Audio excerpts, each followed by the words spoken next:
Chapter 3. I glared at Caleb even though it took serious effort. He was delicious enough to lay out in a display case. You have a lot of nerve coming in here after the torture I endured, and then you say, shit? Frankie already gave me hell for not wanting to go. You better retreat slowly, Frankie said to Caleb under his breath. Don't look into her eyes. Caleb ignored Frankie's caution and closed the distance between us with his soft eyes. Each step was one step closer to unraveling my anger. He stopped when he was so close his energy engulfed me. You're stunning, he said as his fingers reached to take mine. I was trying to teach Jessica a lesson. I wanted to show her I could bring a real woman into public without the world falling apart. I didn't realize you could go from being pretty to a knockout. You could pass for one of those ditzy hired models. It throws a wrench into my plan. He scanned to my cleavage and a smile curled on his lips. I guess I still win either way. I shot him a warning look to cover that he was disarming me with every word and movement. Let's get this over with. He led me to his Porsche parked by the front door. It irked me to know he could afford such an expensive vehicle. What made him so great that he owned a Porsche while I drove a clunker? I held on to the irritated feeling, hoping it would carry me through the night. Hopefully, I wouldn't throw myself at Caleb the way every other woman does. He tucked me into the car and angled himself into the driver's seat. We don't have to go, Caleb said. We could go out and have fun. I didn't get all dressed up and have Frankie give me the riot act just to go have fun. Even though I've been forced into it, it's still business. Frankie appointed himself as my manager. Do you know what life is going to be like with Frankie as a manager? Caleb shook his head. No, but I know what it's like to have Jessica as a manager. It's going to be a nightmare. Not to mention, I don't need a manager. It's ridiculous. This is your fault. Did you let it all out? Are we good now? I leaned back in the seat and let out a slow breath. For now. Good, because I was afraid your head was ready to spin. Just because a woman gets mad doesn't mean she's crazy. I have every right to be mad. You didn't even ask me. I was informed I had to go. Don't start thinking I'm the crazy one. Caleb sighed. He was probably thinking the hired model would have been easier to deal with than me. Can I call a truce? I'm sorry for not asking you. I haven't had to ask anyone for anything in a while. Jessica takes care of me and tends to go overboard. I should have told her to stop a long time ago. Fine. Truce. The strip was alive with lights by the millions and vacationers swarming the walkways. Normally, I don't drive the strip at night. Mainly because I don't have a social life. This was kind of enjoyable, sitting back and watching the sights. So, what's the plan tonight? I asked. There's a charity tournament being held in a few months. Tonight is a social mixer of sorts. The media is invited in, hopes of raising awareness. We'll have to take a few photos, and there will be a Q&A later. I don't think you'll have to worry about that. Do you have to do this a lot? Some years more than others. This year seems to be particularly busy. It can be a real pain in the ass. When I first turned professional, I could come and go as I pleased. Now I'm on a schedule and my time is rarely my own. I don't mind the charity events. Those can be fun because no one cares if you win or lose. It's just about the cause. What's the cause this time? Autism. He paused for a moment. My cousin is autistic, so this event means a little bit more to me. It's not just about raising money. It's about awareness, too. That's why I wanted you here. I don't feel like dealing with a model who doesn't care about the event. They always want to make sure they're in all the shots, and they're always checking their makeup. I'm scum. I'm a heel that stepped in dog poop. I'm sorry. I didn't realize this meant something to you. I wouldn't have thrown such a fit had I known. Don't be sorry. I wanted you here because you're a pain in the ass. I figured if you can keep me on my toes at the table, you might be able to keep me alive during the mixer. I hate schmoozing alone. It's true. I did win a hand off you today. He glanced down at my leg exposed by the slit. My head was temporarily out of the game. Caleb pulled in front of Lost City Casino. A valet jogged to the car and opened the door for me. I turned to find myself on a red carpet leading into the casino. I froze. Caleb arrived by my side and rested his hand lightly on the small of my back. "Why is there a red carpet?" I asked with a squeak. The media is here. They don't normally make such a fuss, do they? The tournament will pin celebrities against professional poker players. There's more media here because the event directors have wrangled a few celebrities to make an appearance. Caleb observed me. Your face is white. Are you okay? Poker face. Think poker face. Calm. Cool. Breathe. I steeled myself and smiled at Caleb. "Let's play." He chuckled and escorted me down the red carpet. Flashes from the cameras blinded me. I leaned in closer to Caleb, smiling my best even though I was becoming disorientated. Questions were being shouted from beyond the lights. I couldn't hear. Everything blended together in a sea of voices. White spots were beginning to form and ping-pong in my eyes. Caleb answered questions as I numbly stood next to him. He finally finished and put his arm around my waist, leading me into a large gathering off the carpet. It takes a few times to become used to it, he explained. I nodded, which made the spots in my eyes bounce up and down. Jessica burst through the crowd. "It's about time you arrived. It's time for your Q&A. We just got here. Can't it wait a few minutes? I'll stall for 15 minutes, but not a minute more." Deal. Do you remember Nadia? Are you the new model? She asked, confused. I thought you were going to bring the girl poker player. I have to say I'm happy you chose to listen and go with the model. We need to keep your image intact. I gritted my teeth. Caleb ran his finger playfully down my back, making me jump in surprise. Nadia's the girl from the table. She's the poker player. Jessica's eyes widened, giving me a second glance. Go mingle. My eyes followed her as she stalked off. She likes you, Caleb said. I'd hate to think what she'd be like if she didn't like me. We weaved through the party. Champagne flutes were pressed into our hands. Oh, it's the guy from that show. I racked my brain to figure out what show it was. Is it Everybody Loves Raymond? He's in another show now, right? Yes, he's an accomplished poker player. Be careful if you're tabled with him. What do you mean? I'm not playing in the tournament, you are.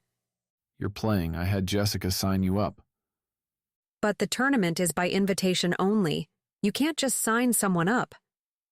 Jessica made it happen. Did you ever think you should ask me first? Why? It's a chance to get televised and you'll be great. We need more women in poker. Playing against women is a challenge. I understand men's psychology, but women can make my head work over time. I doubted that. From what I'd seen, he had women figured out and mastered. What if I have plans? Do you? No, but that's not the point. I sighed. I give up. I don't want to fight. Too bad. I was enjoying it. An unintentional smile slipped onto my lips, and I had a difficult time removing it. Caleb? A man called from the crowd. I couldn't see who it was until the crowd shifted, and then I spotted him. Grayson Miller eased his way over to us. He was Cologne model handsome in his Armani suit and Italian shoes. His dark hair was perfectly cut to bring out his handsome facial features. He was seductively gorgeous and had a predatory edge in his steel gray eyes. A shorter, blonde man stood behind Grayson. Dressed professionally in a suit, he was generally a good-looking man also, but he couldn't possibly outshine Grayson. It was difficult to focus on him with Grayson nearby. A woman stood farther back, nearly out of their circle. She was mid-30s and pretty, but the gobs of makeup plastered on her face made her less attractive. Her hair was bleach blonde with frizzy ends but neatly groomed. I'm glad you made it. Grayson said, shaking Caleb's hand. Let me introduce you to Jason Biggs. He's the assistant director of operations here, and this is my executive assistant, Steffi Marshall. They all shook hands and talked while I watched from the background. I sighed. I was to play the ditzy model, so I guess this was my punishment. I didn't want to talk to Grayson Miller anyway. He was amazingly successful and drop to your knees and kiss his feet handsome. Way out of my league. And comfort level. Plus, I was here on assignment with Caleb. Grayson turned to me, catching me off guard. He gave me an appreciative glance that instantly made me forgive Frankie for manhandling me earlier. I don't think we've been introduced. Grayson said. This is Nadia Wolf. Caleb said. She's one of the poker players in the tournament. Recognition registered in Grayson's eyes. I weakened under his gaze.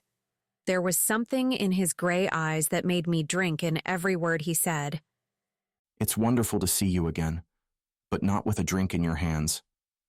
Caleb blinked in confusion. I'm sorry about that.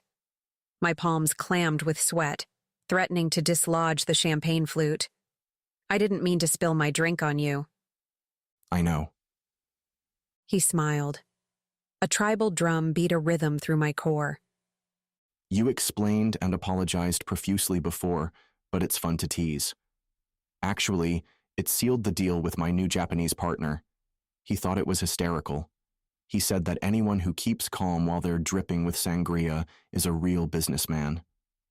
He signed the papers immediately.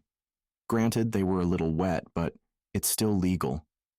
I actually owe you for aiding me. He was going to be a hard sell. Grayson eyed me. What do you want? A new car? Name it. It's yours. Anything I wanted? The world was offered up to me, and the only thing I could think of was Grayson under the sheets with me. I shook the image out of my head. I couldn't ask him for that, but I had been pondering reserving a private table to use for teaching Maya. Many poker players don't appreciate having a novice at the table. They tend to slow down the game and make donkey moves. I'm serious. Take me up on my offer. Normally, I wouldn't want anything. I don't like to cash in on my own clumsiness, but I do have a favor. Anything. As my gaze fixed on his eyes, I wanted to believe there was an underlying meaning.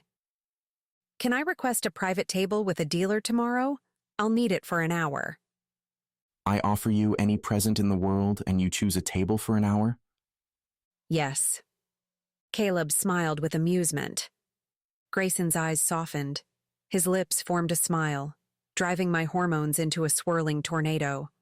I needed to run far away. With a single look from his eyes, I had the impression he could make me do unspeakable things, and I bet it would be great. With one brief glance to Steffi, she nodded and made a note in the tablet she was carrying. Grayson drew a business card from his breast pocket and handed it to me. Steffi will make arrangements. Give her a call tomorrow when she has the calendar in front of her. Is this for Maya? Yes. How did you know? Maya did say Grayson knew everything. Surely he couldn't read my mind. Maya helps with my private parties. She talks my ear off nonstop when she's setting up the room for the guests. She told me you offered to teach her poker. That's quite nice and ambitious of you. Do you know what you're getting into? I'm hoping for the best, but I'll be okay with so-so. Are you still in the tournament? Yeah, Caleb said. I can't seem to knock her out. Why would you want to? Grayson smiled. I need to mingle. It was lovely seeing you both. He took my hand briefly in his. I withdrew immediately. No sense in stoking the bonfire already frying my toes off just being near him. I didn't see him again for the rest of the party. Caleb and I were able to finish the night with no drinks spilled. Why? Caleb parked his Porsche in front of the chapel. Are you going to invite me in? Caleb asked. His mouth turned to a smirk. No, I'm disappointed. he said with a wink. You'll survive. Did you at least have a good time? Yes, it wasn't as horrible as I thought it'd be. Do I get a kiss? You'll get a kiss when I beat the pants off you at the table tomorrow. I have to warn you, it'll be a pity kiss. And what if I beat you? Nothing happens. The odds are you'll win. You're the house favorite. Where's your gambler's spirit? Are you afraid? I eyed him. I'm a sucker for side bets, and he was taunting me with one. What's the wager? If you place further in the tournament than I do, I'll give you my winnings from the tournament. If I place further, you'll spend the weekend with me. My stomach dropped to my feet. What if you're knocked out before you qualify for a payout? I can't believe I just asked him that. I can't consider a bet like this. What's the purpose of obtaining more information about a bet I can't take? Has that ever been a problem? No, I don't think he's ever left a tournament with empty pockets. He wrapped his finger around my hair, waiting for my answer. The heat of his touch surged through my hair and up to my head. I broke out in goosebumps all over. A weekend with Caleb or jackpot winnings. Holy moly. Well, He asked. I needed to stall. Before I answer, can you give me a hand tomorrow? with what? I need an extra player for Maya. Sure, it could be fun. Can I ask why you're teaching her? No, don't ask. Let's just say it was a moment of weakness. I opened the car door to escape. Caleb grabbed my hand before I could dash off. You didn't answer me about the wager. Tomorrow.